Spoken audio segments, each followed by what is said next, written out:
Hello,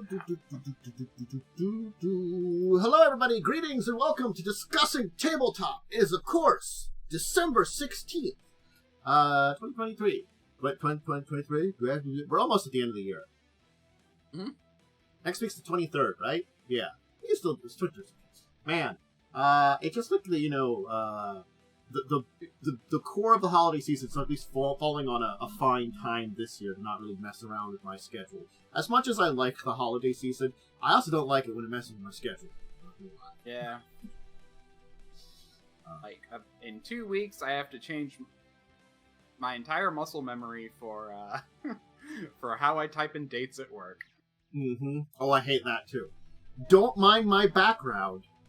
My town is having its Santa run, where basically someone from the volunteer fire company dresses up as Santa, drives down the street for all the kids. My town is basically a one-street road. Pretty effectively that. So. At least it's not a one-tree hill. Was that a TV show? Yeah, it's like a TV show of some kind. It was a good reference, but I also had to remember the reference, and that's, I think the problem with that one. American teen drama. Ouch. So, we have Hasbro to talk about. I think we'll start with that. It's going to be it's a shit show. So, I have one article from GeekWire, which is the first one I was introduced to, and two from Dicebreakers. And I'm going to admit, I've heard some people discuss this. Some people have had a little bit more of their own research. I've seen, a lot of other tabletop content people put in their, 2 cents opinions, do a little bit of stuff on their own looking at it. Oh, God. I basically read through these 2 articles and not even very well. Oh, my God. And here's another one, because it mentions... I think the one that kind of hit me the most out of some people is I saw someone that they looked up tweets, Twitter.com and other social media messages from a bunch of the D&D and Magic people that actually lost their jobs. Because, and it's sort of like a lot of people, us that are in this. Okay, I'm getting deep into it. Let's start at the beginning. So, Hasbro. Good old Hasbro. They've done a lot for us this year. And by a lot, I mean a lot of terrible things for us this year. Because they're technically the people in charge of Wizards of the Coast. So you gotta assume all the worst decisions are at very least approved of by them, where no one would have common sense, or came down from them. Could be either. We don't know for sure. Came down is generally worse, honestly. They tend to make the worst things... Because, it's generally some corporate exec who's just all this would be a great idea. I don't know your fan base at all, but I like the money prospects. So, It's usually worse when it comes down, because then the people are all we don't want to do this. This will end poorly. Well, you gotta do it. Oh, fine. I feel like... it ended poorly. Well, that was your guys' fault. We didn't do it. I feel like it's they had a core of an idea, which is not necessarily a bad idea, but then they had an idea of how to execute that, and they didn't understand things. It's sort of like, I've always blamed a lot of the OGL debacle on that they had basically a video game people in charge of Wizards that had ideas that were video game ideas, and still might have, video game industry ideas, which is an entirely different industry, doesn't function like the tabletop industry, whatever, but it doesn't mean that we didn't get some things down from Hasbro. Anyway, beginning of this year, not only did things go badly with the OGL, they fired 800 people. And, I'm going to tell you, the final number by the end of this year is 20% of their work staff has lost their job over the entire year. That's a lot. Anyway, their stock, which took a dive during the pandemic, kind of came back up a little bit, but is kind of tanking again. If you take, there's charts you can see of Hasbro's 5-year stock. I didn't bother looking up a lot of this stuff for these kind of things because I don't do a lot of extra visuals in the show now. Maybe at some point I'll figure out something for that. That might be something to, You should have an option for that. I should have an option for that for so that's oh hey, but I feel like when I go to actually figure out a podcast form of this show, and have the audio form of it. It'll be like, hey, if you come and check out the video form, you don't just get the links, you get some images too. I feel like that's maybe something I should work on. But my Saturdays have been very busy, and so we're starting moving here very Saturdays. Anyway, I gotta work better time management for Saturdays. Anyway, that's the distraction for this entire mess of a thing. So basically, earlier this week, the CEO of Hasbro's like, oh man, we're doing so badly. You know what we can do? Fire 1,100 workers across everywhere. And I mean everywhere. Just cut it out. A week, 2 weeks ahead of Christmas. It's that holiday season where even a lot of people that aren't religious, a lot of people still celebrate the holidays in general. Even a lot of non-denominational people, like some just, Christmas gifts and stuff, the holiday Santa kind of stuff. That's kind of gotten into that American culture. And so now, all these people that are like, oh, it's the holidays, we're giving a lot of gifts to people, we're, spending a lot of money. Oh, wait, now I don't have money. I mean, it's kind of that thing where it's like, yeah, you're fired right before Christmas, and then you're like, well, I've just bought my kids a whole bunch of gifts, Mm-hmm. I've heard people talk about the reasoning, but I did hear some other people talk about the best reasoning they can think about why they did this right around now, and that is, in January, there's going to be this, report with the stockholders, the shareholders, the people that are basically the money people. Yeah, that's generally because they generally focus on, year to date, or sorry, previous year. Yeah. So, hey, all of a sudden, Q4 is looking really great because you're spending a lot less money now. You fired a whole lot of people. Yeah, I feel like any shareholder worth their weight in Hasbro stock. No, let's have something more valuable. Worth their weight in gold is going. Worth their weight in salt is going to be like, yeah, we saw what you did. Yeah, you can look up what the internal memo he said was. It's basically corporate speak for, oh man, we're doing so, we got to do some things to make ourselves better. You people, you lose your jobs. And I think the bad part about it is that we did have a lot of people lose their jobs already, but this 1,100 isn't all right away. Some of them are spread out in the next couple of months.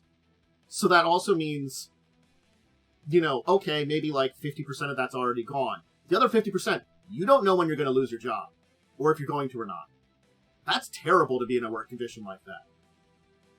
Okay, let me talk from someone who, I can actually give some, insight here on someone who's actually, I don't, work with stocks, but I'm literally the I'm in the accounting department at my work. Yeah. So, basically what I think, because of the way this works, a lot of profit is, projected. So, what they're basically saying is, and what they're trying to do is basically, okay, so these things we have going will work, because you always assume they'll work for some. You actually shouldn't, but you can. So these things that we got in the works will work. So we'll make this much money, and now we fired this many people, so we're paying this much less. So our projected profits are this much. And so yeah, it is basically to look good. Yeah. And again, I think it's just, it's a terrible environment now, because again, a lot of people just automatically lost their jobs, and then a whole bunch of other people just don't know if they're going to or not. That's terrible. And again, this is, yes, Hasbro's been down. But with common sense, I do want to say one more thing. And that is, but if you endanger job security of people, they work less hard, do worse work, and those projects that they say will succeed will probably not succeed as well. Yeah, turns out when you're well, we're not, I feel like it's also a terrible thing of, when it was stated that, not quite all of them will be right away, because originally the original positions that were laid off were over the course of 18 to 24 months that they were eliminated. That's a long time to have the original 900, and now to add another, so that now that's a total of 2,000 over another possible year after the first year of cutting jobs, where you don't know if you're going to lose your job or not. That's a really terrible work environment to have for 2 years. Yeah, especially since it's basically like, work on this project. When you're done, you're getting fired. You know. Okay, great. I'm going to work very hard on this now. Yeah. Wizards of the Coast, even with controversy, has had a successful year. You know, we're not going to lie. It's probably not been as successful as it would have been, for certain. You know, but it still is a big property. You can't get away from that. And you know, Magic still has done a lot. It's one of those things is, the Magic community wasn't as affected by the OGL community as much. So D&D might be down, but I feel like Magic is either equal or honestly up from the last year. They keep putting out a lot of products that are just... And, you know, I don't know.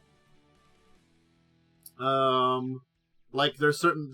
They're doing things like they're shutting down some offices and stuff. I'm looking off the GeekWire right now, and then we'll move on to the other ones. Cox's full memo is in the GeekWire one. So I want to say, like, as of third quarter, even Wizards, while it was the most profitable, still wasn't extremely profitable. That was just third quarter though, and Baldur's Gate came out at the end of the third quarter. So, but we all know that was super profitable. I think it's the thing that, like, Wizards is profitable, but the tabletop industry is like, Hasbro's more of a toy operation, right? They have their different kind of pop. Tabletop is different than toys, and I think that's an entire intrinsic part of it that maybe the toy side of things doesn't understand. And I was going to say, because tabletop is more towards the... tabletop is more geared towards the young adult to adult audience, whereas toys are to the kid, and young adult audience. Yeah. There's a tiny bit of overlap, but it's not very big. Yeah, definitely. And I think that's the thing, too, is, like... I feel like... Because I one of the people again, I'm not going to name all the names because I watched 10 videos on this during the course of the week. I'm going to admit, I watched a lot of people talk about it. There's still some people that are going to be talking about it because, like, I know, like, Tolarian Community College, who I mentioned that does some good stuff for Magic stuff. He's going to do a video on it because guess what? Some people in the Magic group industry, or the Magic team, also lost their jobs. So he's going to talk about it. But I haven't seen that. But I saw a lot of the people that were in the D&D sphere and a couple others in the Magic sphere. And so one of them actually brought forward that, guess who made money the last year? Not a lot, but had a profit margin. Mattel. What's Mattel? Toy industry. So it's not like the toy industry is failing. It just seems as though, since the person named Cox took over, things have been doing bad for Mattel the last couple of years. I don't know. Who took over? The person that's in charge now, Cox. Hasbro? Yeah, Hasbro. Okay, okay, so you meant since he took over, Hasbro isn't doing well. You said Mattel, and I got confused. Oh, so Mattel's doing well. Well, Mattel's, I mean, I don't know if Mattel's going to the profits that they want, but at least, like, if you look overall, they have had a profit margin, unlike Hasbro, who, when you look at overall the information that's provided publicly, they've had a profit loss. You know, D&D and Wizards were in Magic, the entire Wizards branch was the main thing earning the money. So it's got to be something's making. And the thing is, like, also, I'm going to state it here because it's a wonderful, wonderful fact, and it's how much does Chris Cox earn? You want to check the Discord has that amount there. I think it's 1.5 million his salary, and he got 9.4 million last year.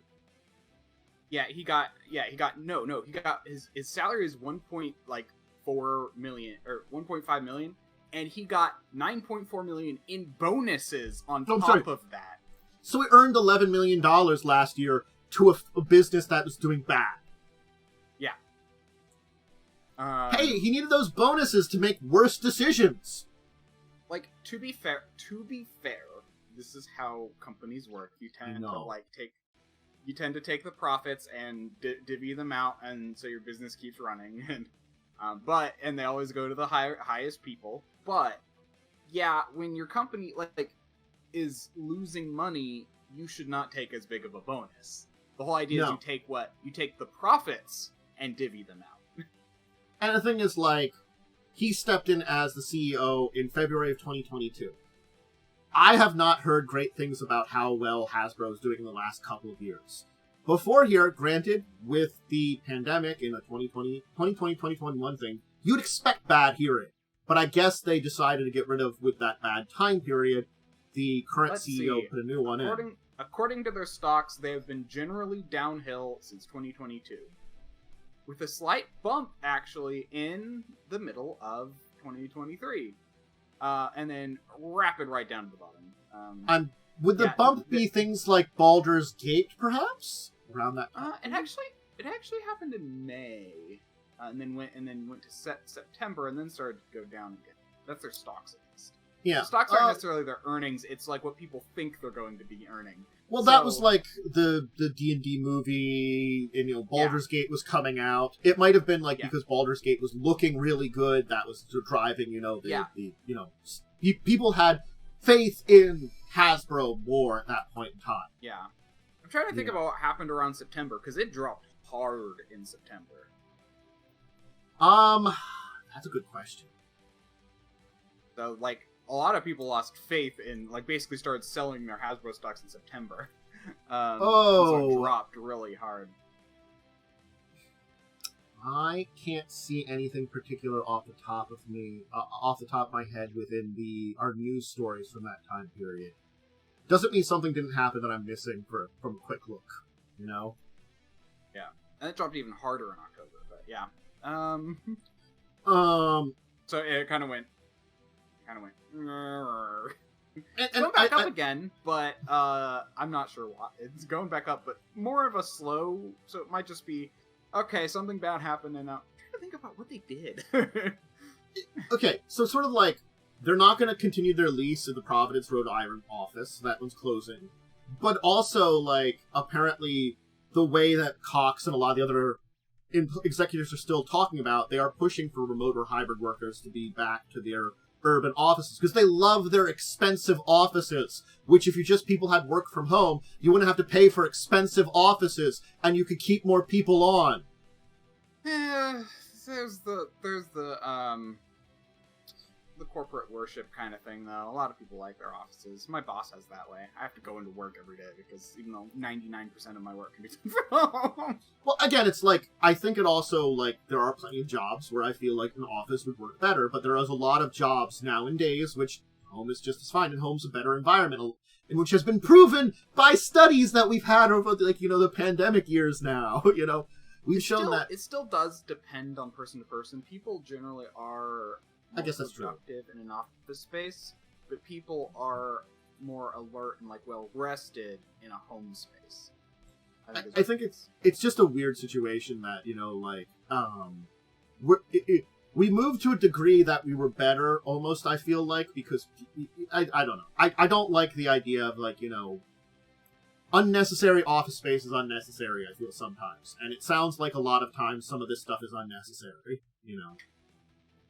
Or mild office space. Have one office or something, or something like that. That if you need people that go to the office, and then have the others be remote or something. I don't know.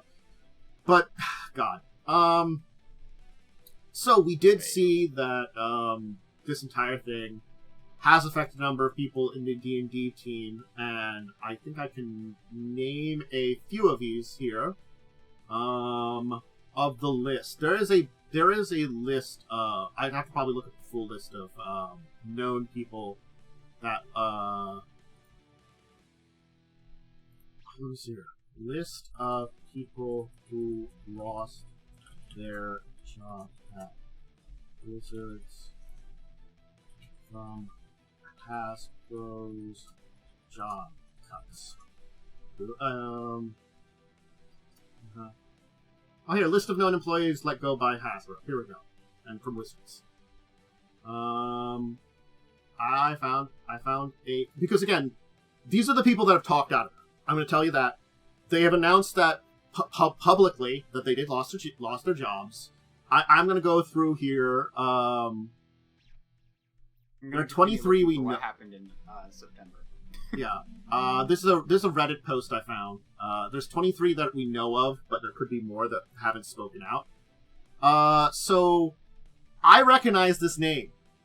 Mike Merles, the co-lead designer of D&D 5e, was let go.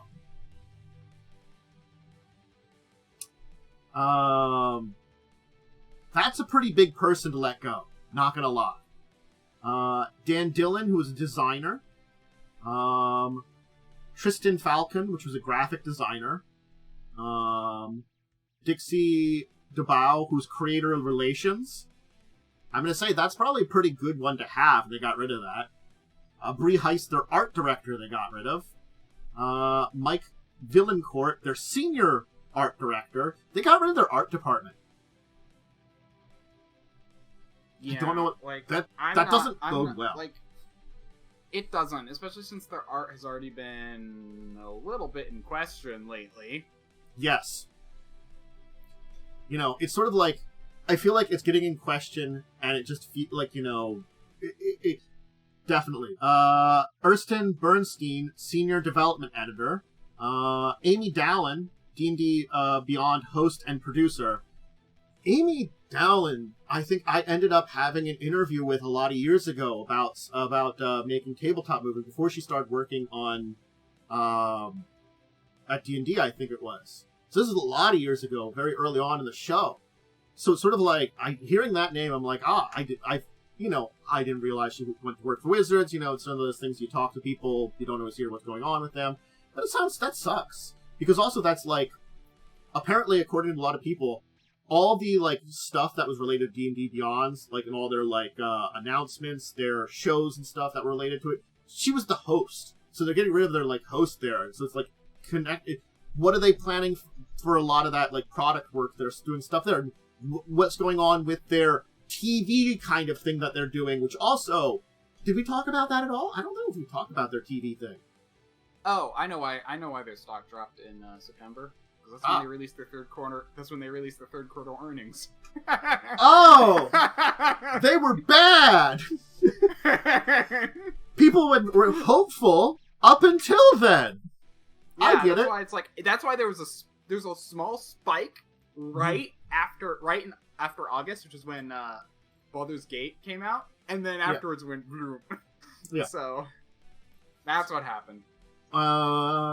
Larry Frum, the senior communications manager, Paul Chion, the talent manager, and Rob Shather, the D&D art manager.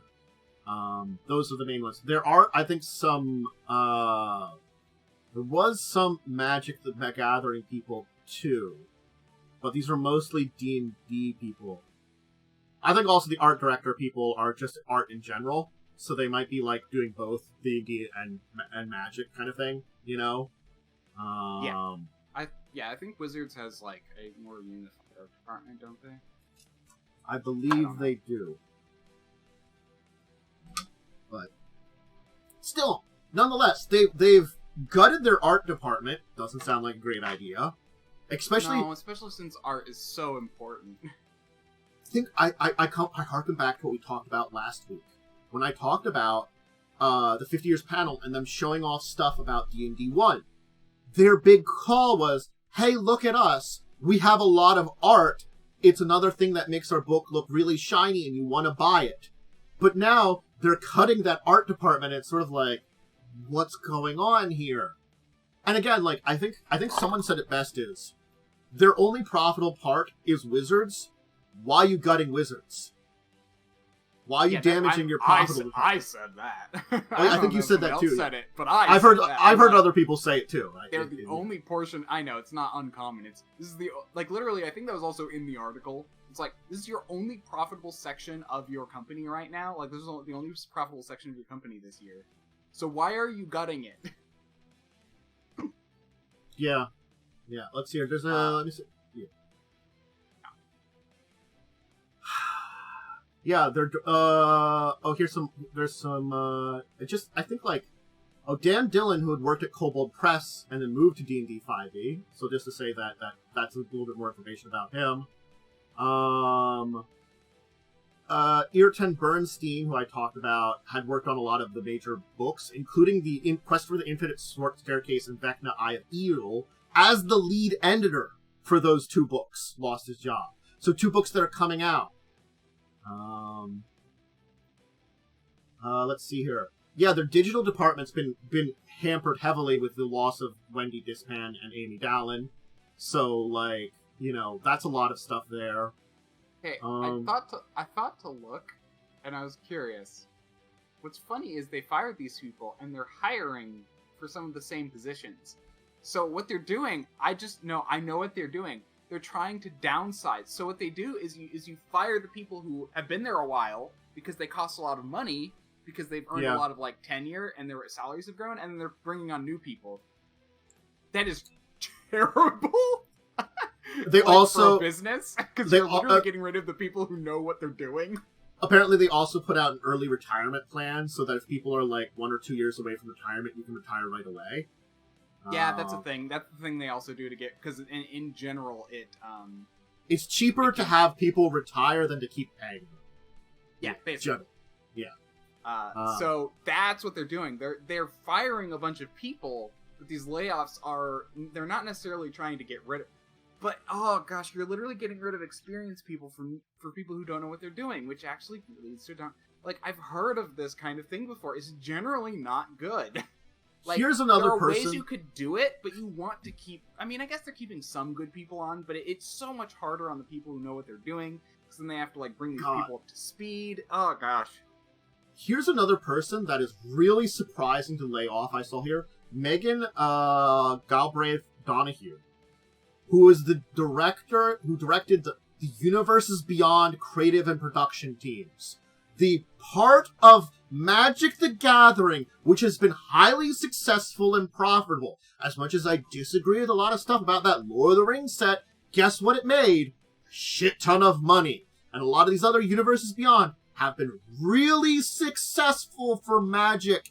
And the person leading a lot of that stuff, you're getting rid of. Huh? I mean, you can apply for it. I just looked. Yep, Magic's creative art director for Universes Beyond. Mm-hmm. There's a position on the Wizards website. Yeah.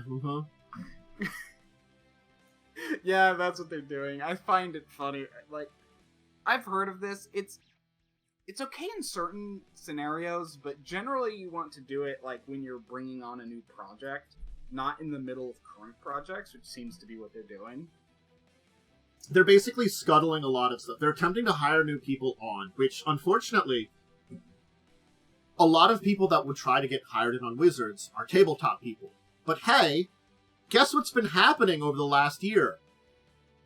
Basically, the best of the best are no longer looking to Wizards, probably, as the be-all, end-all job. Because of everything with the OGL. You know, there's been, honestly, not that it won't be good, but controversy with D&D 1. And now this. I could see them doing this in areas that are failing. For example, their toy departments. They'll be like, you know what, you people have not been succeeding. We need to bring in new people to get some fresh eyes. Maybe we can build up. But no, you guys have been succeeding. Well, let's get rid of you and bring in some new people. That's not what you want to do. Also, during a time when you've literally hurt your community, and everyone knows that you probably won't be honoring their positions. You probably won't be, you've also, like, hurt a lot of the community that you're trying to hire from. You've proved that you're not going to provide job security because you're firing all these people who have been there for a long time, etc. You're probably going to get people that aren't qualified for what they need to do back in these positions. Not qualified to the same degree, you know? And it's just gonna be bad. Creative art director, what is your... How much they're off? I liked how someone did the math, and this was a very interesting thing just about it. That $9.5 million that Cox got as a bonus last year, if he hadn't gotten that level of bonus, that is enough to pay for 56 of those people's salaries. I loved hearing that number. because it tells you how much, like, the difference is there a lot, you know. It's an awful thing, but it shows you that, like... It's not as much as you'd think, but it's enough to actually help, like, keep something like Wizards profitable. I think it's the thing that I feel like I would mind less that 9.5 million if they were successful. I feel like that's the thing is, a lot of times, CEOs get these bonuses regardless of success, and I don't like that. I feel like it should be based upon your success. If you're earning record profits all around and doing a great job, then I wouldn't complain about that, because your business is healthy, you're probably not going to be firing people, you know, all those kind of things, and, like, you know, you're not going to... There's job security, you're doing a lot of good things, you know, the shareholders are happy, they want to fucking give you money, I don't fucking care then. You're doing a good job, or at least the people below you are. But when your business is failing, and the only way that you can save money is gutting a lot of shit, and fucking over a lot of other things, then that's a terrible idea to give you a bonus. I'm just saying. Yeah. Ugh. And here's the thing is, we're about also to see the new type of boosters in Magic the Gathering. Play boosters are about to come off in the next set. And they are a major change in the way that Magic does booster packs. It has been a long time since they've done that, by basically combining their, draft packs and your collector's packs into kind of one unified pack that works as both. That's an interesting idea. Will it work? Maybe. I do like we are losing the original draft experience, but if we have something that keeps the experience alive, an evolution of what the game needs, I don't mind that. You know, we are losing something, but we could keep the game alive with it. But it is a major change and a major thing that you have had people working on and developing, and now we're hurting the teams that are behind this kind of stuff. We have two major things coming out in these upcoming years, with that and the new D&D edition, and we're screwing over the company that you're doing, and they're your profitable company. Do you want these to be successful? Apparently not.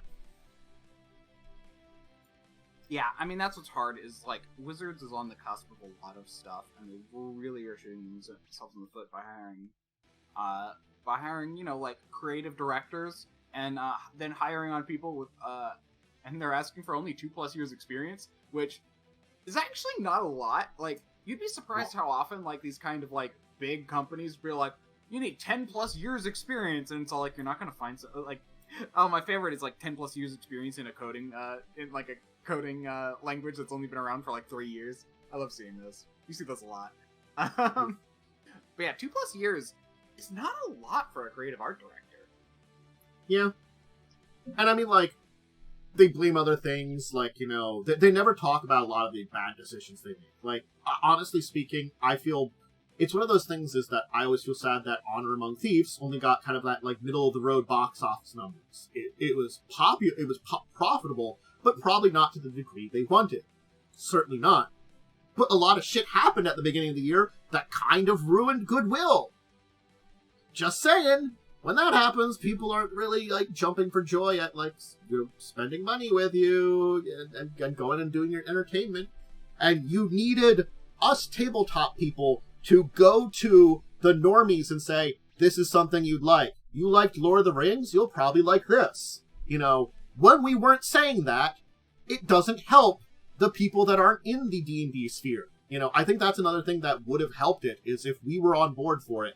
We, the tabletop community, we, the D&D community, we could have said something that would have, like, it's sort of like the crossover between Magic and Lord of the Rings worked, you know, and it probably was very profitable. Probably brought in your Magic people, your Lord of the Rings people, kind of combining together, because some Lord of the Rings people would be interested in it then. You've got a lot of people that really like Lord of the Rings. It was popular. It is still popular. You know, it's a big movie franchise. It won a lot over. It's in the zeitgeist. You know, saying that it's a fantasy movie that can be fun, a little bit, not quite as epic as that, but, you know, you'll probably like it if you like that kind of thing, would have been a glowing review. You don't get as many people saying that or wanting to talk about that. It just boggles my mind that this year has been filled with bad decisions. A lot. From Hasbro. Yeah. And Wizards. But I feel like Wizards I feel like Wizards did step back. Like, I did give them props for basically being like, oh, we'll revise it, and then kind of doing nothing. Like, they tried to cover their butts, but, you know, it's fine, but... Yep. Like, they tried to cover their butts, but of course a company's going to do that, so I don't give them too much, like, crap for that. But yeah, the company's pretty much lost, let's see, so... 100 to 50... They literally lost 50% of their, value since Cox took over. Hasbro has. Seems like it was a terrible idea to put that man in charge. Maybe not. Like, and again, like, it might not be completely his fault, honestly speaking, because there could be problems in amongst the way that it's being handled up and down their board and stuff like that. And it has been a different world out there now, so I can't lie about that. And it's sort of like, maybe Mattel is changing with the ages and Hasbro is not, kind of thing. That could be something that, like, post-pandemic, one company's adapting better than the others. Could be that. We don't know. There's a lot more factors by that. But again, the money he's getting for not being successful just fills me with the fact that it sounds like bad leadership. You know, that's what it sounds like when you take a lot of money and you're not doing well. That you're a bad leader. Just saying. It doesn't fill me with confidence that it's not coming down from you, the problem.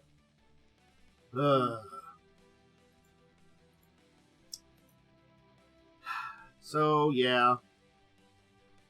I feel bad for everyone that lost their job in Hasbro, regardless of... Oh, hi, kitten. You in my bed? Okay. Hey, Foggy. I recognize them now because, Foggy has less white on her face.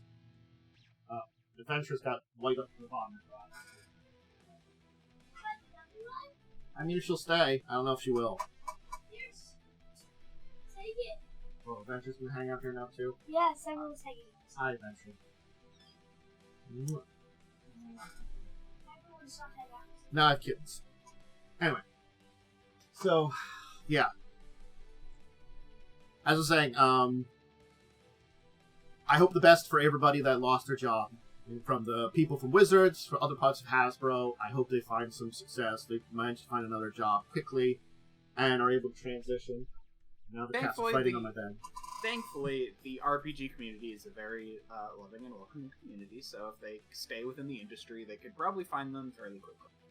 Well, there's certainly a bunch of people in there that I feel like Mike Merles and stuff that probably, could find a lot of stuff. I mean, when you have the pedigree of, like, helping design 5e, yeah, that screams, I can probably find another job, if he wants to, which, that's the question is, what does he want to do now? Because, honestly speaking, someone in your position like that, that's a huge change to your life if you weren't planning on retiring anytime soon, and this is what you were working on, Yeah.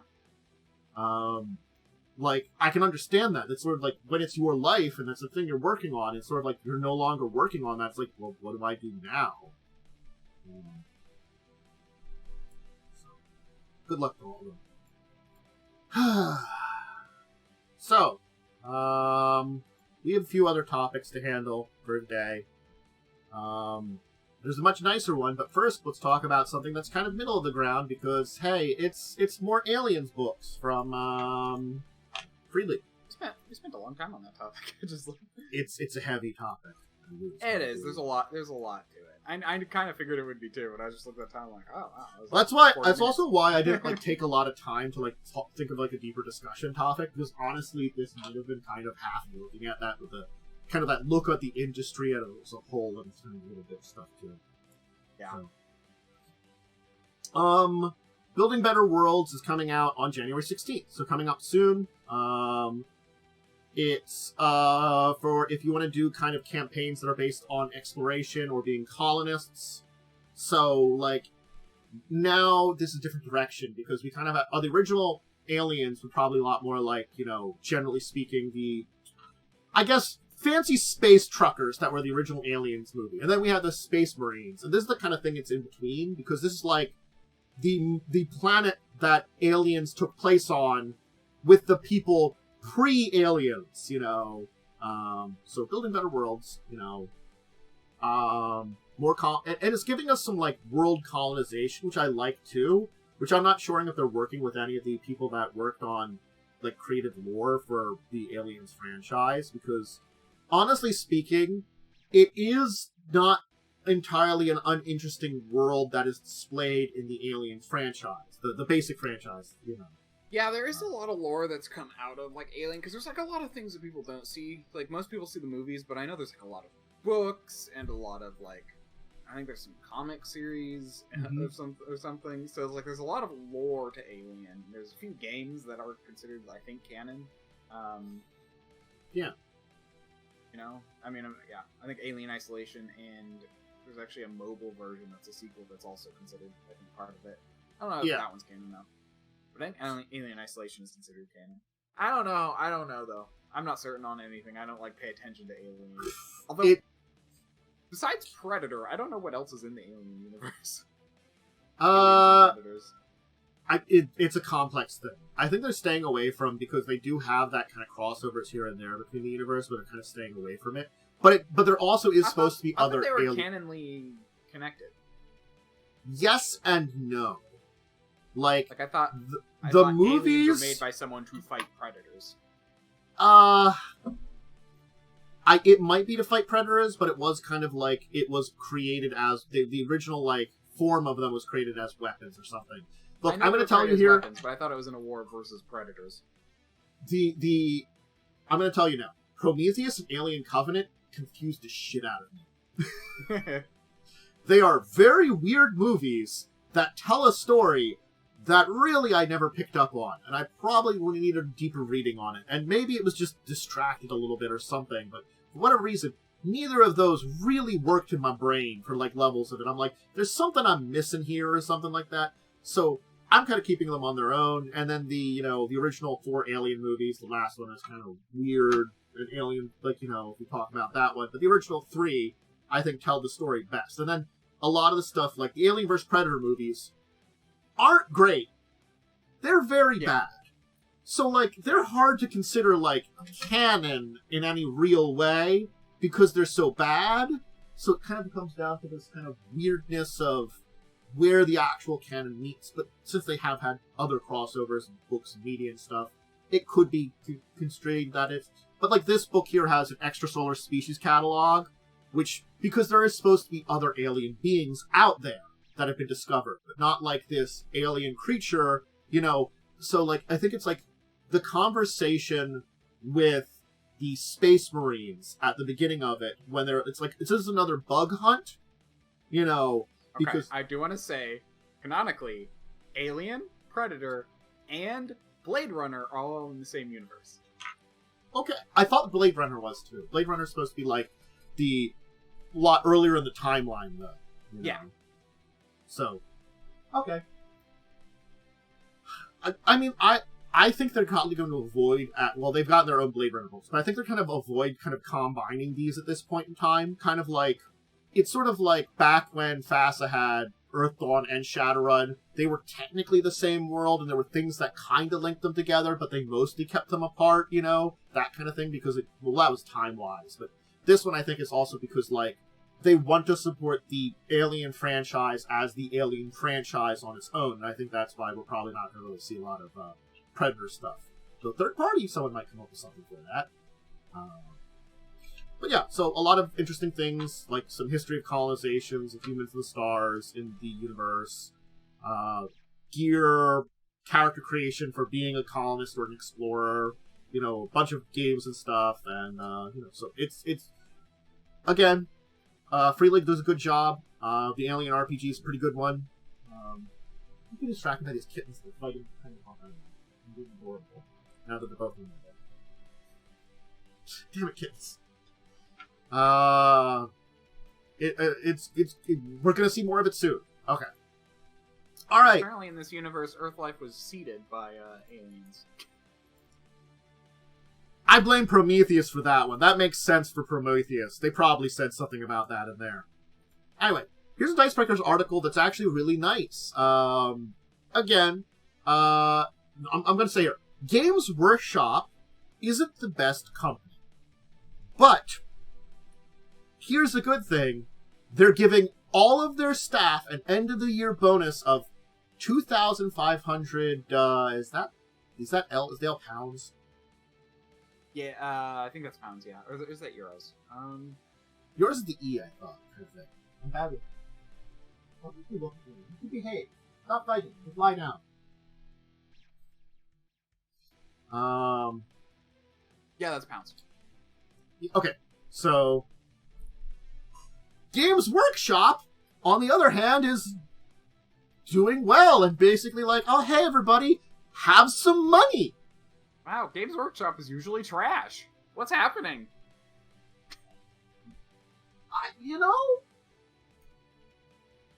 I feel like no, they hate their customers, not their employees. Yes, sorry, they hate their yes. We've got to get it correct. They hate their customers, not their thing. So they raked in, in basic revenue about $3 million.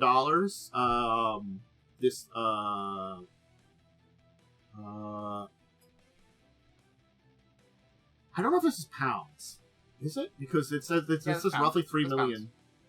But 235 million pounds shouldn't be $3 million.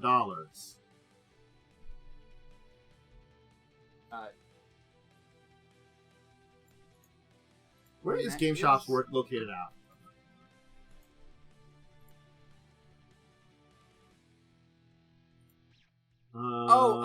No, there's actually, I think this is because of the way they use millions versus, English. There's a whole thing about that. British use, like, millions differently than, like, so they go, like, I think,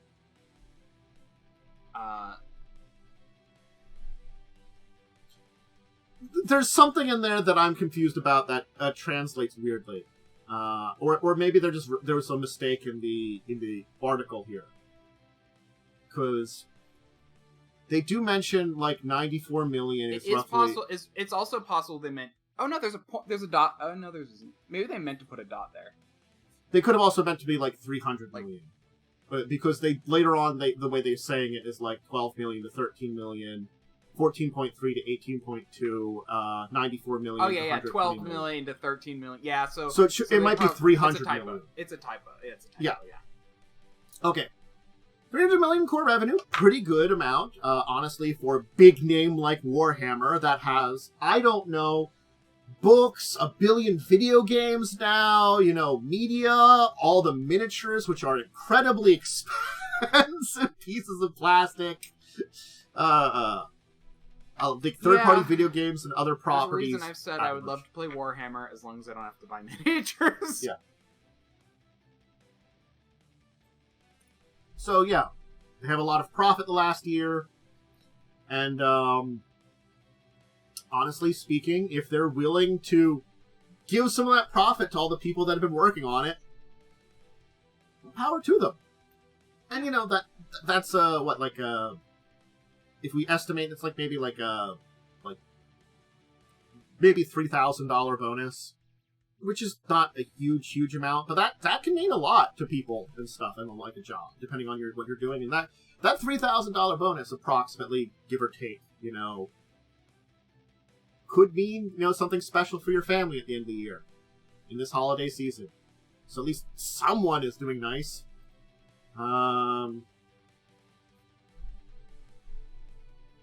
So, yeah. I don't feel like it was just a middle finger at Hasbro, but I feel like it's become a middle finger at Hasbro. It wasn't intended that way, but it definitely is. Yeah. Oh man, this other toy company is made enough to just give like thousands of dollars to their each worker. Yeah, man, we got all these profits, and we can give a bunch of it. We can give some of it to our people here. Isn't that nice? You find some. Yeah, we don't. Yeah, and that's after they probably give their CEO like a $90 million bonus. Yeah, Because that's what you do first. You go like, man, we're just bleeding money. Let's give some to our people, then I guess. I guess we should give some to these people. I mean, they've maybe done some work for us or something. Have you guys done some work? Yeah. Great, you get some money. All right, I'm going to go lie down on my pile of miniatures-based money. Please insult our, customers some more. They love that. We're like, we don't! Are you sure? You keep giving us money. We really don't. Please stop it. No. Anyway. Look, I personally haven't dealt with Games Workshop, but the stories I've heard from, like... No, I know. I know. It's weird. It's a weird relationship that they have. I guess the people that love Warhammer enough to put up with the abuse of Games Workshop. Yeah. So, we got a bunch of books from Modiphius as a publisher, I'm pretty sure. So I wanted to shout those out to end our day here. I put them as separate topics, but technically they're all under Modiphius. First one here is the Marvel Multiverse RPG. It's a print-only product. It doesn't have a PDF version. I'm guessing because Modiphius is not the creator, it's the publisher, which they work as, and I'm just guessing Marvel doesn't want them to do a PDF. But I remember hearing about this a little while ago that Marvel was going to have its own RPG. So we're seeing it now physically out. Kind of sucks that they don't have a PDF, but again, like, this is technically being done by Marvel, so it's like Marvel's producing it. So I feel like Marvel/Disney has no idea what they're doing in the tabletop industry, at least when it comes to producing a lot of this stuff. Probably not. I mean... yeah. Maybe they're looking to Wizards of the Coast for an example, which is a terrible one when it comes to a lot of the way modern tabletop should really work. Yeah, I mean, it's just PDFs. Like, nowadays, when it's all like, you need the Control-F function that PDFs have to, like, find things most of the time. Digital is the way to go, unfortunately, with a lot of these things. As much as it is very useful to have physical books and nice, digital really helps a lot. It's fun. When I eventually get an apartment by myself, I'm gonna have a bookshelf behind my stream setup. I mean, I have a bookshelf with a lot of old books on it, but technically also my bookshelf's full of Magic cards. I could, like, put things like this. So the thing is, they have rules for being superheroes, being some of their famous superheroes. I'm guessing that they have some stats for certain superheroes, probably the most famous ones, like Avengers and X-Men stuff. Plus rules for creating your own. It has all the rules you need, character creation, their combat system, powers, and all kinds of things. It's a D616. Oh my god, my Marvel nerddom understood the reference of the system finally. I was looking at that, and it's a D616 system. If you don't know and you're not enough of a nerd, that's the main Marvel universe is 616. I'm a huge nerd to know that. So it's the D616 system, which... that's okay. a really stupid name. The primary continuity is 616. Got it. Yes. So whenever there's a bunch of multiverse stuff, 616 is the one that you're paying attention to and want to win. Uh-huh.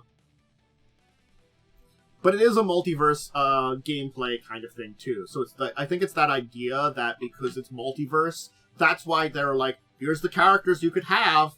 It's your own version of that multiverse, Maybe, this character here is on the Avengers in this universe. Maybe this person's on the X-Men. So that way, I do like that that's the idea of the multiverse, because it allows GMs to basically make their own version of the Marvel Universe a lot, You could play with the 616 and have some stories in it, or you could just, if you want to do something crazy, just do your own shit, Do you know if this is let's see, do you make your own hero, or do you... You can do either. They do say you could play... The first line is take the role of famous superheroes or create new heroes on your own. So I'm guessing the same system that, they probably have pre-made heroes in the book, Basically, probably. Yeah. For how good it is. Too bad I'll never know, because I'm not playing. Yeah. 3 6-sided die. And Like, that's it. I'm curious, but I'm not curious enough to spend $70. If there was a PDF version, I'd be more curious. Well, maybe they'll Yeah. put one out eventually, and then Maybe. I'll have more curiosity. Maybe. I don't know. That's the thing. Generally how it goes for me is, like, I need to know something's worth. Because I generally buy the physical copy as, like, a memento, rather than like, function.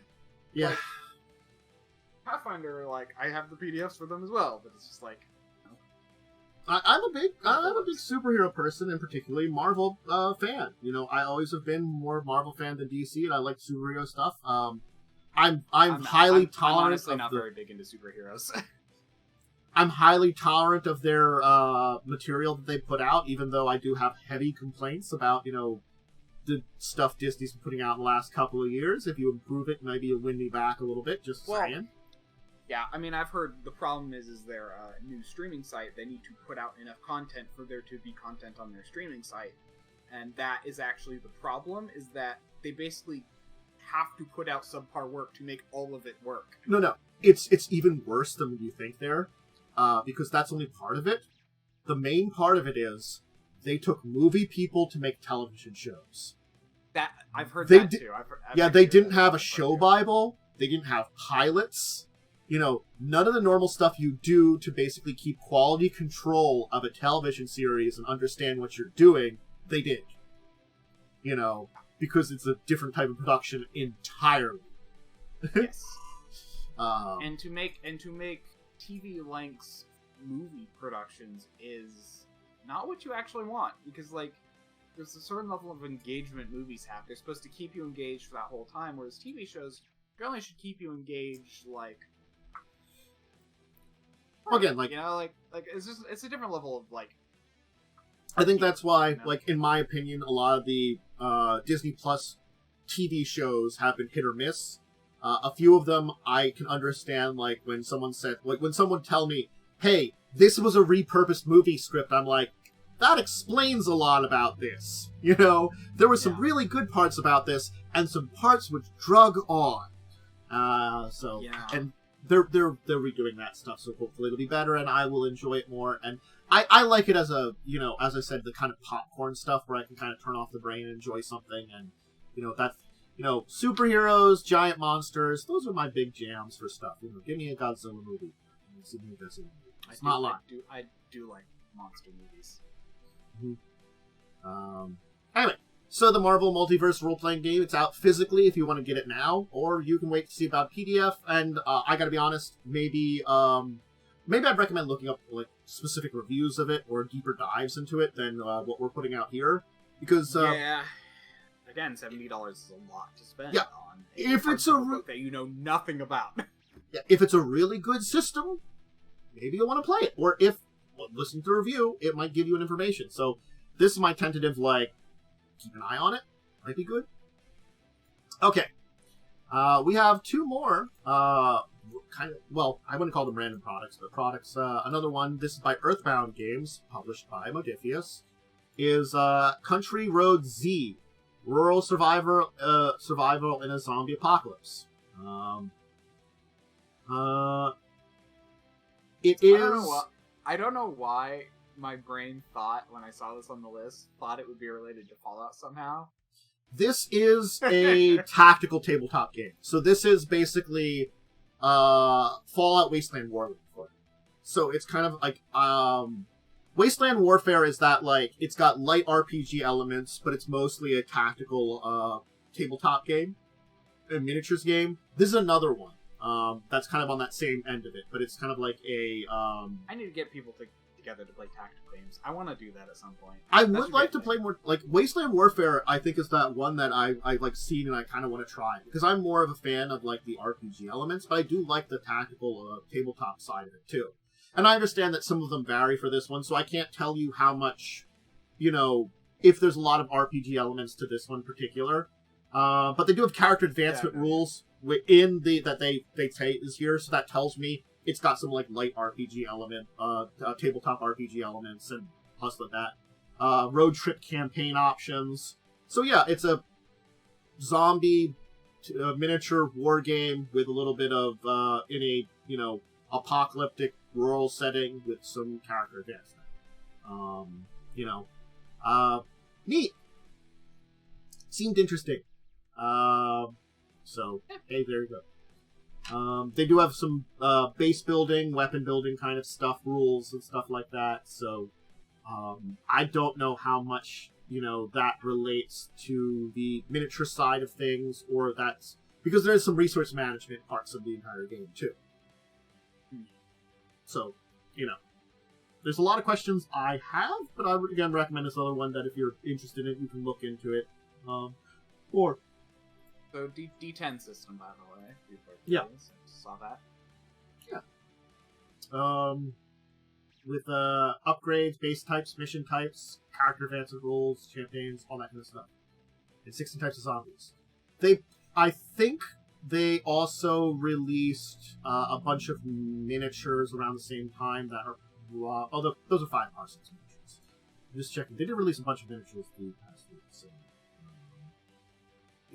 Yeah, 5 doesn't look like there's any directly for this game. It doesn't mean that they won't release them, or you can't find them, or maybe just you can just use zombies from somewhere. And they do have Escape from Stalingrad Z Zone. Yeah. So they did put out some other miniature stuff, but so they did a lot of releases this week. Right before Christmas, yay, holiday season. So of course put a bunch of releases out. Anyway, Rangers of Shadow Deep. In November though.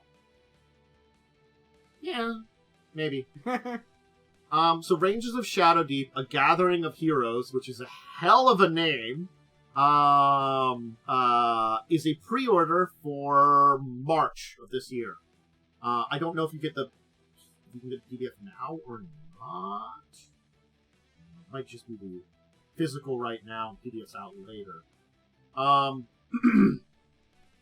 So, it is not a standalone game. You need the Rangers of the Deep Standard Edition. So, have we talked about Rangers of the Deep?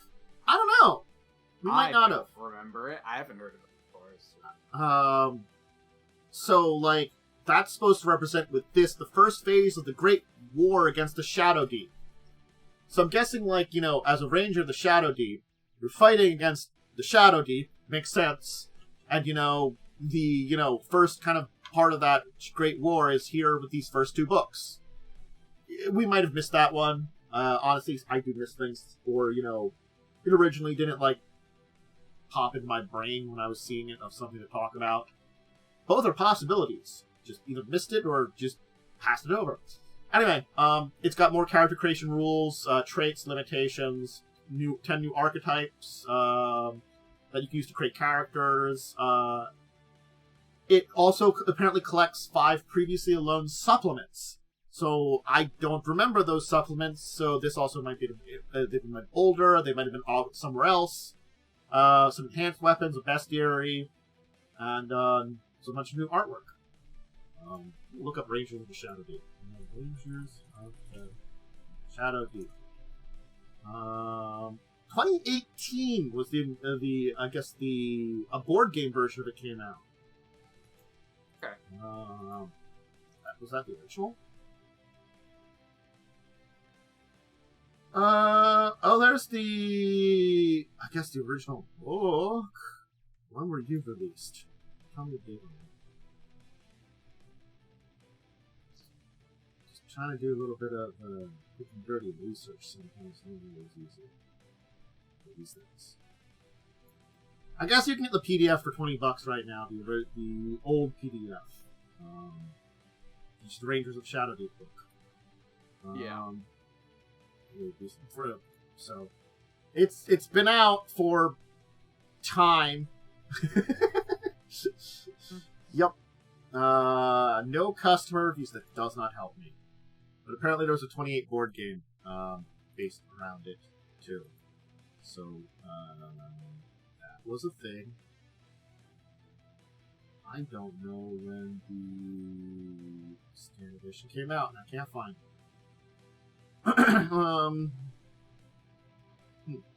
Anyway, but definitely with all the years could have missed it. You know, we're getting more stuff on it. It's collecting probably a lot of like smaller material put together in one big book now. More stuff from Mordifius and more role-playing related stuff. So the original book was added to Amazon on May 18th, 2020. Okay, so it looks as though from quick and dirty That's the research here. That's the role-playing title, isn't it? Yeah. From the looks of it, the standard edition talks about it.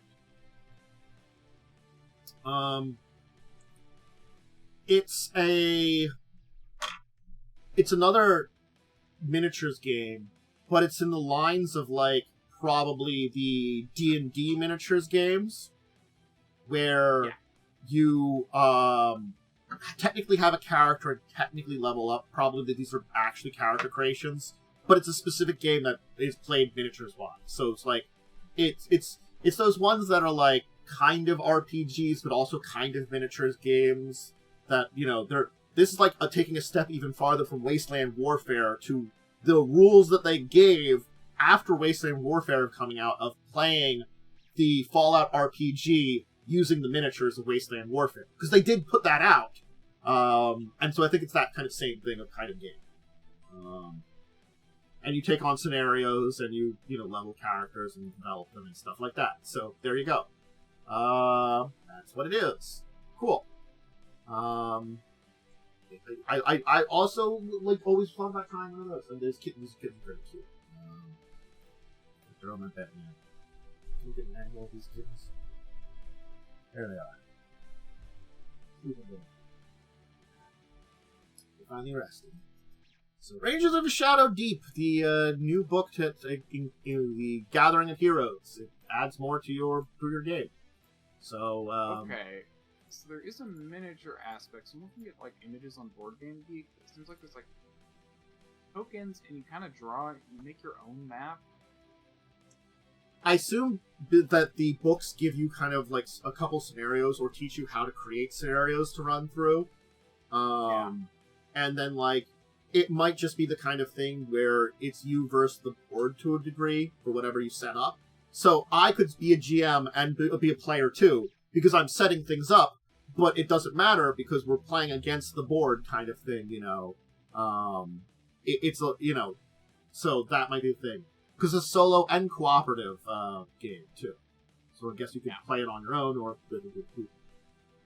Neat. It's out. Look into it if you're interested in that.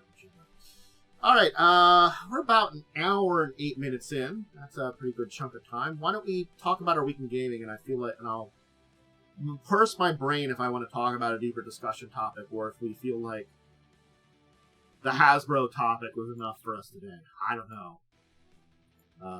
That was a little soul crushing, just a little bit. It was just a long talk. So yeah, my week. I'll just start with Baldur's Gate. I basically just explored the city some more. I think I ran into a party member you can get as a family that they don't tell you about, and you just run in. I found their house, and it's all like, "Oh, hi, mom," and it's like, "What?" But besides that, I kind of just explored a little bit more today. Really, all I played because I've been super busy all week. I've been so busy. Work has been just, and it's going to be again for another week at least. Because this week it was just there was a lot to do, and then next week I'm gonna have a lot to do again because my coworker is going on vacation, so I have to pick up her desk. But then there's Wednesday, which is the Crimson Queen. Crimson Queen. That was we managed to top off the ambassadorial adventures pretty well, in a very interesting way. Because I'm not going to lie, you guys made something that was like technically a single session's worth of stuff into like 2.5 sessions, but in a good way, because you made it certainly a lot more interesting. I mean, yeah, it was fun. It was. I'm actually a little curious. So it's like, I'm assuming what we were supposed to do was just go up, bribe the guy, get the information, and go back. There's a little bit more to that because you have to kind of win him over for him to accept the bribe because he's kind of like a jerk. Where, you know, I gave you a little bit of an upper standing to begin with, and then, like, that you were making some diplomacy checks with him, which does make a difference on changing his attitude, you know, to get to the point where he's willing to actually, like, part ways with it and stuff like that. I kind of wish you offered to play Knivesies. I feel like I would have. That was one of the options, too, to entertain it. Because he does have, like, he technically had a, like, trap door to a deadly spider-filled room that he could have dropped you into. That you technically Man, you were on a you were on he was on his throne and he had you at his table, which is above a trap door, just in case he has to drop people in there. What a freaking like comic book villain! He really is. Look, he runs the play that has the Get Smoked dude in it. He's a comic book villain. Like no, like think about it. He's a guy who wears spider-themed clothing in a room full of spiders with a trap door in it that leads to a pit of spiders. He's a comic book villain. He really is, and I loved him for it so much. It's like I have one aspect to my personality: spiders. Actually, two spiders and being a criminal. Being a criminal and spite. I really love spiders. But also, I really like abusing people to get money. How can I combine my two loves? I know! Crime lord! Somewhere along the way, he just went all like, I don't know. I feel like you make a decision, especially in a world like Pathfinder, some people just make a decision to be a comic book villain without being like, knowing what a comic book villain is. You know, it's like, well, I have magic, and these things happen. You know what? Sure, we'll go along with it. See, I feel like the more interesting ones are the ones who do it without magic. Like, I don't think this guy magically controls his spiders. You might be right. Look. Just all like, I'm just going to, like, collect spiders and feed them and make them know that, you know, generally animals won't bite the hand that feeds them, so... Yeah. And there's plenty of alchemy and stuff like that that can help. You know, gores and scents that, you know, might make them more, less hostile to certain individuals and stuff like that. But anyway, no, you know, I think for now, at least for the rest of this adventure, we should have no more major party splits. Because these last couple of stories, at most, I feel like the party split would be like, oh, hey, you go watch that place over there. I'm going to go over here kind of things. You know, not like, I'm going to go across the city kind of party splits where Cell's off in Spain, you know, while the rest of you are actually on an adventure. Yeah, I mean, that still might happen. Cell seems like one of those people who will have grand ideas that are very... Whatever. I don't know. Look, he's growing on me a bit. Cell has a unique way of doing things that can kind of, like, hit you at first, but generally speaking, he's a pretty good player and a pretty good person. It's sort of like... Oh, what hit me at first was more just how he kept telling me everything I was doing was bad. That's why I'm just all like, excuse me? He's very, very terse and stuff like that. Very, like, you know, it is a thing to get used to, some of Cell's idiosyncrasies. Yeah. Anyway, Cell met with an ambassador. It went well because, I mean, Cell's only a distraction, honestly. That was the entire point. While the rest of you broke into a man's house and stole some stuff, which I have to admit, the poor things that happen of like let's break open a chest in an area where I'm like, this is the servants area down here. There's a couple of doors down here. Once he said he was doing that, I'm like, this is a bad idea. I wish I ducked into his room so I could stop him. Yeah. But I knew I couldn't because I wasn't there. Yep. And then, like, I'm, like, sneaking out, and then all of a sudden I hear a crack. Just like, Candace, what are you doing? But it worked out. Mm-hmm. Well, I mean, it was easy for me to figure out what was going on. You know, there were two cooks in the kitchen who were really the only people here today. You know, because daily servants is sort of like, and for a smaller house, probably don't have, you know, like, certain people show up, or they show up for, like, mornings or something, like, you know, so especially if maybe it doesn't pay them as much, you know. Yeah, you have, like, the cleaning person maybe every week, or every other week, or maybe every other day, if you're really, Probably one of his guards acts as his head butler, too. Or, like, it's his main assistant, you know, the person that's, like, guarding him and helping if he needs something normally in daily activities. Yeah, it's his, like, personal go-to guy or whatever. Yeah. Yeah. Because he does have this group of living guards, which are the main people that live in there with him, you know.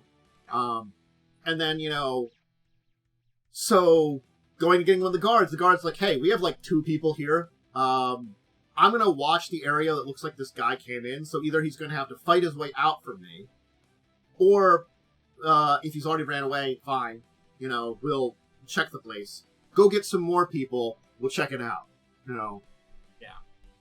And gave you the run of the place. It actually worked out. They acted... The 2 guards, it turns out, were smart, but it also helped you, you know? Because they're like... They were smart, but so were we. They were thinking a dumb burglar, which is honestly fair. You kind of were. I really wanted Candace to break open the safe. Or take the safe. It would have been hilarious. Not gonna lie. But, that would have been funny. I kind of wanted to, too. I thought that would have been hilarious. I tried to make it a little bit challenging to find things, you know, and stuff like that, but I didn't want it too difficult of like, oh, hey, you have to, like, this is the key over here that he's keeping it, but also, like, he has someone specifically enchant the letters so you can't read it unless he's got his, you know, monocle and stuff like that, you know, just to be, like, extra safe, because honestly, he probably doubled down on this after someone started blackmailing him. It turns out when you're blackmailed, you kind of take extremes to not make sure no one else does it. How much of that did you have to make up, and how much of it was in the book? There was none of this in the book. Got it. So basically, we were just supposed to talk to the guy. He was going to give us letters. And I had his image. That was it. Yeah. You know. Yeah. I just was like, okay, so yeah, so we were just supposed to bribe, you know, get Spider Guy, and then he probably had like a letter he could have given us if we paid him for it. Yeah. I think the way they implied it is if you did bad enough, he might still tell you about it, and then it's sort of like, well, if your players are doing very bad, you can come up with something. You know, they don't give me anything to come up with. They're just like, you know, because again, like, they are at least nice enough to give, you know, like, backup things to degrees. Like, there's like, combat, you do terrible enough, sorry, you have to come up with something. Combat kind of would probably suck, because there's a, you know, that would have been a very difficult encounter. I gotta be honest, with the level of everything's there, it would have probably been that, like, deadly encounter level. Not that you couldn't have passed it, but still, it's like, yeah. And then, like, you know, just the finishing stuff after that. So, anyway, it, you know, was, pretty good there. And fun. Now you're gonna go try to capture someone who may or may not be a assassin. Could be assassin, could be involved with being an assassin, could be, you know, a scapegoat, could be innocent. No one knows, but I mean, they could have even like given her something, or she could have been blackmailed. You know, there's a lot of things that's unknown, but it's obvious that they were in a position to get to the king during the time of sickness, and the sickness started around the same time that, you know, she started the portrait to begin with. So, it does scream that she could be involved, you know. Yeah. Whether or not, no. Well, you'll have to see about basically making sure none of the very awful people that probably would not allow her to have a fair or just trial, get a hold of her. Because there's like 3 groups that would honestly just not go well. So we'll see how that goes. I mean, it's basically this thing. It's all like, there's definitely an option where we convince her by basically telling her, look, this is the lesser of 2, like, you're going to die, or you're going to be put on trial. If you think you can get out of it, whether or not you're guilty, come with us. Because the other people will just kill you. And Christina was honest with you, too, about it. She says, like, I don't know if she's going to get a fair trial with everything that's going on in the city right now. But at least there's a chance of a fair trial when she comes with us, you know. Yeah. It's just that Cressida is like, yeah, things are crazy right now, you know, and the city's angry, you know. She would rather have justice, but she'll... Also, apparently she no longer technically has the jurisdiction, but she's kind of ignoring that. She's losing some jurisdiction because, you know... The queen was all like, you know what? You're no longer people, I'm gonna make my own guard. It's like, you guys aren't doing very well. I'm gonna make my own guard that, like, actually can, like, save the town, you know? So. Probably encouraged by some nobles who want more power. Certainly, like, they were getting rid of the, what was it, the Sable Company? But disbanding the Sable Company doesn't mean those people are going away, necessarily. It might also mean they're just being repurposed into some kind of new group with new organization. Yeah. But no, that's a fun one. I do enjoy always Crimson Queen. Well, as I said, this is like, there's 2 more quests that you kind of have to go on in the story, and then 1 more thing that happens to, like, finish up this chapter. Okay. So you're pretty good. Given the way they normally work, we'll probably be level 4 by the end of the chapter. I'm guessing. Yes. At the end of the chapter. And definitely this is the this is one of those 2. So there's 1 more thing after this one for you to after you resolve this, you'll have 1 more. This is a thing we need to do, and then something happens to finish up the chapter leading into the next one. Oh, then like new event that you're sort of involved with. Anyway. Did you do anything else tabletop this week? Because we got Joe's theoretically Sunday tomorrow. Yeah, that'll be for next week though. Yeah. Yeah, no, I honestly, I didn't even like program or work on anything in that sense or plan any. I didn't do anything this week. Busy week, yeah. Yeah. I basically played video games when I was home and slept. If you missed my tabletop discussions, I'll shout those out because it's tabletop related and I did it. I talked about a country in Shadowrun in more depth on Tuesday. Talked about Tirnanog, which is basically the country that replaced Ireland. Really interesting one in Shadowrun's world. I was going to do 3 topics on Thursday for Pathfinder, but I only ended up doing 1. I held off on Corvosa. You can learn about it in Crimson Queen, but after I did Androids and Magnamar, I'm like, I will be talking about Corvosa for way longer than I plan to be here, by far, and I'm already very, very tired from, speaking many, many a word. I think I will hold off for a little bit at least. So, Corvosa, we'll be back. A couple weeks or so. And then if you missed it today, I talked about Akesh Brotherhood for Mage, which was really funny because I had to have a big break in the middle of it. So if you watched the thought here, or I'd probably recommend more like, waiting till it's up on YouTube where I can edit out like a 30-minute break from me having to go run off and do something with the family. Because it ended up being a long one. Though if you don't want to wait, learn about this group for Mage. You can check it out. Anyway, I think that's it for tabletop wise. Yeah. That's all that. Yeah, you know what? Let's end it here. I don't feel like we sometimes, on days where we have heavy topics, like we did with the Hasbro one, I just don't feel like we I'm gonna add a extra heavy topic to talk about. So we'll just do a non-week. We'll keep it after. Also, yes, last week was a little longer. We'll keep a little shorter one this week and have another deeper discussion topic. But again, heart goes out to those people that lost their jobs with Hasbro. Hope for the best endeavors, and yeah. Anyway, Worm, you want to give your shout out as I throw the shout out into chat here? Yeah, I'm Diamondwyrm. You can find me on twitch.tv/Diamondwyrm or at Diamondwyrm on Twitter.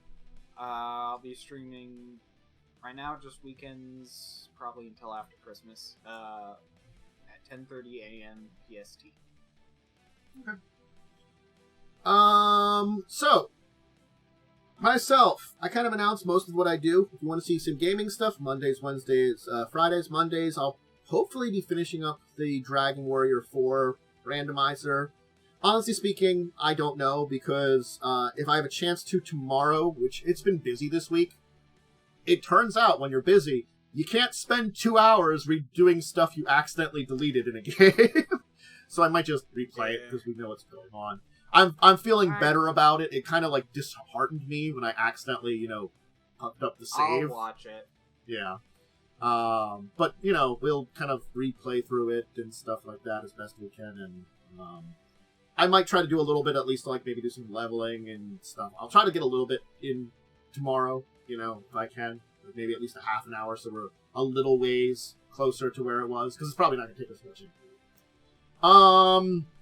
And then I don't know what the rest of the week's going to be for gaming that way. Other things that you can check out, of course, are Tuesdays, Thursdays, in the early afternoons, usually between 1 or 2. Been a little later on the later side lately because of busy schedules, but that's tabletop stuff. Tuesday is going to be this week. I can let people know the schedule because I have it, because I plan ahead. I'm going to go over a Star Trek Adventures combat guide on Tuesday. That'll go well. And the Grip League, the Kellish ethnicity, and Quadria, the country, on Pathfinder, theoretically, all 3 of them, Thursday. And then the Gruhal, the Werebears, on Saturday, which will be around 11. And then, of course, check out Crimson Queen, Wednesdays, 9 p.m., and this show every Saturday, 6. So next Saturday, 6, we'll be back. It'll be a couple days before the Christmas holiday, but hey, you can be there and join with us and have a, jolly old time. And if I can think about it, maybe I'll organize a Christmas thing, maybe like the day after Christmas, like the 26th or something, next Tuesday. Not this Tuesday, but the Tuesday after that. Maybe. I thought about organizing it this weekend, so if I feel like throwing out some invites and stuff, and maybe poking my RG players, we'll see. It's maybe on the agenda. I like doing the holiday things, it's usually just if I can get a little time for it, so no schedule. So Time and people, because there's also times it's hard just to get people. God, you're right. Sometimes it is hard to get people. So I'm going to poke for people and be like, hey, I'm going to try to organize this. I'll do that after we're done here, in my players chat.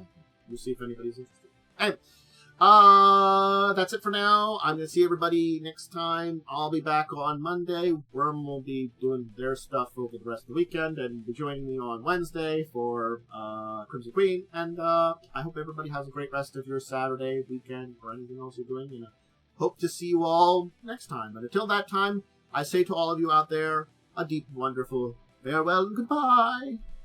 Ooh, bye. Bye. Oh.